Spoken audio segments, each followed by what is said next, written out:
Dia Production présente la 3e édition Hirde Hirande Laccire Hako to Ravenaye. Bandirabi saha fof e yaadiɓe mum kono kadi jamma kala e yontaɓe muɗum on jamma jogoro wonde ko ñande sappo tati lewru décembre sanga 20h ndalankoɓe jogorɓe jirwinde on jamma ko Oumar Fouta jeune talent suka dariɗo e saha muɗum e Nafi Mboup Gawlo pare o jamma ko honorable député Aliou Dembourou Sow président convergence des éleveurs du Sénégal marraine o woni Yuman Nguyen Yangue koɓeɗo Coumba Yero Nalla Sow jeeyaɗo toon to Gori Lakke joɗiɗo toon to Belgique marraine goɗɗo ko Kumbali on jeya ko tonto Agnam Lidouɓe kamne jooɗi ko tonto dawlaji dentuɗe e Amérique bandiraɓe yontaɓe o jamma gasani ene hen witeɓe les invités d'honneur Mansour Dia ko PDG nouvelle bijouterie Dande Leñol on jeya ko tonto Kobillo monsieur Djeylani Aliou Mamadou Sow ko homme d'affaires kono kadi ko ceernajo responsable politique jeyaɗo tonto Ñari Tidiane Bousso ko PDG TB compagnie Kankayiri peinture on jeya ko tonto Agnam Siwol Acca Diallo madame Sall ko joom suudu maire mo Bakel ceerno Amadou Sow jeeɗo toon to wuro Dekle Fulɓe bandiraɓe wotomo luuta o jamma jubbude e lowdi Patam Lamiri programme o koni sifori sanga 20h ko nden hoɓɓe bismete mbaɗe e condition ngaji moƴƴi sanga 20h10 golle ɗe puɗɗo 20h15 ko discours Abou Samba Diop gardiɗo Pidi TV 20h30 ko nden artiste garano fuɗɗoto golle muɗum koye nder hen gadduɗo ngo miijo jamma hirde e hirande laccire ha ko ƴettata konngol woni Sali Dia 21h45 ko conférence e toɓɓere subane nde tawi yuɓɓinto on conférence ko Abou Samba Diop e woɗɓe hono makko en ko nden artiste ɗimo kamne toƴƴata dande yimɓeɓe belto koye nder hen ko fada ko yettoto woni nden hirande laccire haako entrée unique woni tikke gote on ɗon jamma kujunnaji ɗi mbuuɗu 10 000 francs CFA so tawi cuɓiɗa ko tabal ngaliɓe joyo kujunnaji nogas woni 100 000 francs CFA bandiraɓe wotomo luuta o jamma yontaɓi kono kadi jamma Patam Lam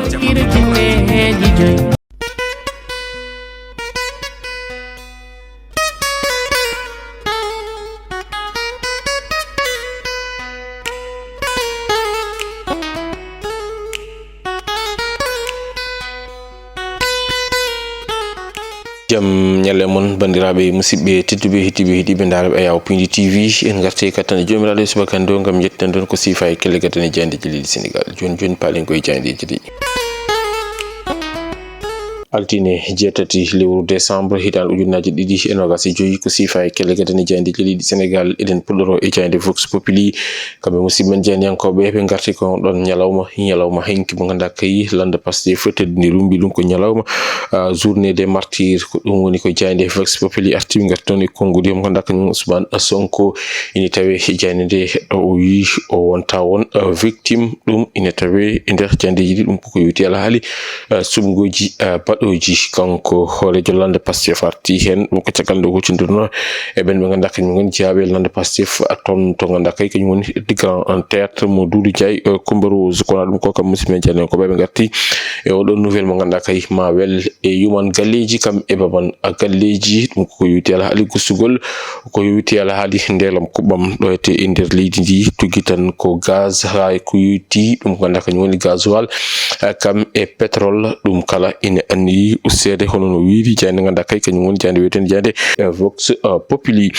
jande enquête quotidien ko hen arti ɓe mbitande ko ɗin ɗon coggoli ko yewti alhaali nderam kuɓam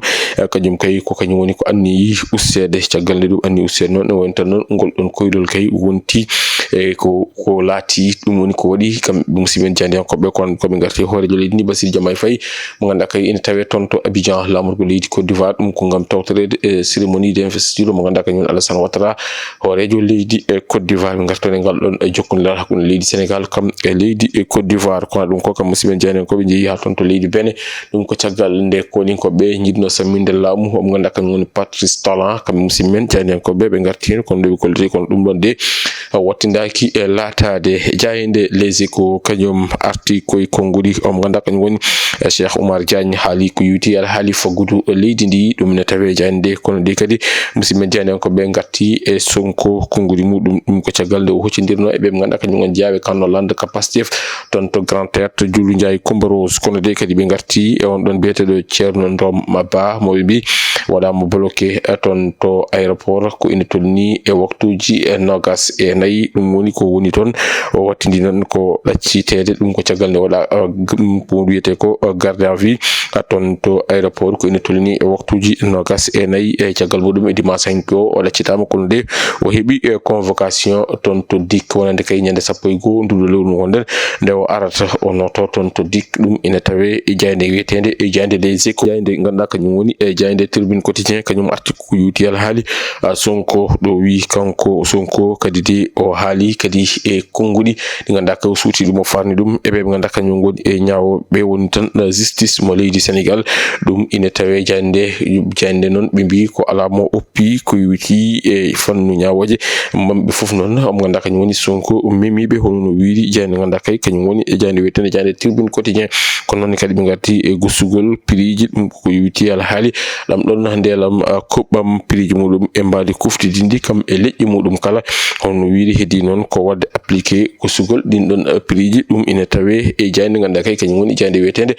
jande tribune quotidien jande point acti article e Sonko ɗo o wi e hitande ujunaje 2024 ala kala bawɗo haddemo wonde e candidat ko yuti ɗin ɗon sumgoji so wona kay taw kanko jola o wi o jeyetaki ɗin ɗon sumgoji ko ɗum woni ko jande ganduɗa kay kañum woni jande point acti addi e subaka o wadde noon ɓe mbi ko gardiɗo landa Pastef kañum kam jirtini wonande kay ɓen ɗon e wi'ennoɓe kanko o wonata candidat won tan o jeyetaki e sumgoji ɗo ete nder leydi ndi ha teknani sumgoji hooreji leydi hitande ujunnaje 2024 jayde las quotidien kañum arti ko e Ceerno Alassane Sall ɓe mbi kanko Ceerno Alassane Sall ha jonde o ɗaccani kam ɗon haala ɗum ko yuti e alhaali oppo Azer kam oppo Espagne kam e Azer hono no wiiri kam e musidmen e jaydiyankoɓe kono noon kadi ɓe garti e mo ganduɗa kañum woni Ousmane Sonko ganduɗa kay waɗi promettre ɗum ko wiyete ko justice fewde ɓe ganduɗa kañum goni loriɓe ɗin ɗon kareli walla ni ɗen ɗon garmigaraji bannode ɗum kuttuli yuti on ɗon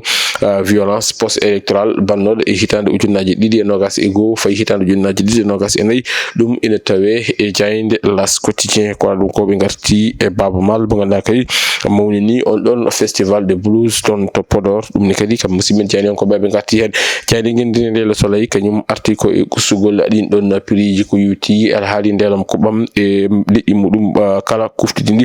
musidɓe jaydiyankoɓe noon ɓe garti hen hoɗo nden noon e ɓoode ganduɗa kay laamu ngu ine jogui ɗum hono no wiiri jayde ganduɗa kay kañum woni e jayde gendire nde Le Soleil jayde coftal ɓalli nde kañum woni jayde point actu sport kamɓe noon ɓe gatti ko e ɗon tirage au sort ko yuti on ɗon coupe du monde o hitande ujunnaje 2026 ɗo ɓe mbi e leydi e Sénégal andi ɓe jogori fottude kono noon ene anni fadde ha anda on ɗon nayaɓo o e ɓen ɗon noon ko leydi France